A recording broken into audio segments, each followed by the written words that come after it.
J'ai toujours cru que la réalité virtuelle n'était qu'un jeu, qu'un moyen de repousser mes limites sans jamais mettre un pied hors de mon salon. Hier soir, j'ai voulu tester un nouveau jeu d'horreur en VR, réputé pour plonger les joueurs dans une ambiance si réaliste qu'on en oublie le monde extérieur. Dès les premières minutes, mon cœur battait la chamade, chaque couloir numérique semblait plus sombre, plus étouffant. Mais ce n'est qu'en retirant le casque que j'ai compris que la véritable peur n'était pas celle programmée par le développeur.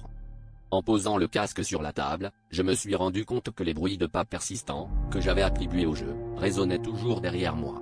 Je me suis figé, croyant à un simple écho de mon imagination, mais les chuchotements, eux aussi, continuaient, se glissant dans chaque recoin de mon appartement. Je voulais croire à un bug auditif ou à la fatigue, mais la sensation glaciale d'être observé ne me quittait pas. D'un geste nerveux, j'ai vérifié mon téléphone, cherchant une explication rationnelle, mais l'écran restait noir, comme dévoré par l'obscurité. Les bruits, eux, se sont rapprochés. Je distinguais maintenant des mots, à peine murmurés, mais porteurs de menaces que je ne comprenais pas. Mon salon s'est transformé en terrain inconnu, où chaque ombre semblait s'étirer vers moi.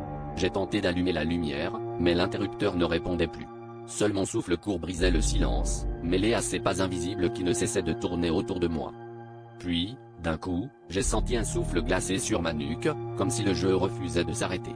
Une voix, identique à celle du tutoriel du jeu, a chuchoté à mon oreille, simulation complète. Maintenant, c'est ton monde qui est le leur. Depuis, chaque nuit, les bruits reviennent, et parfois, quand je croise mon reflet, je ne suis plus tout à fait sûr d'être seul de l'autre côté de l'écran.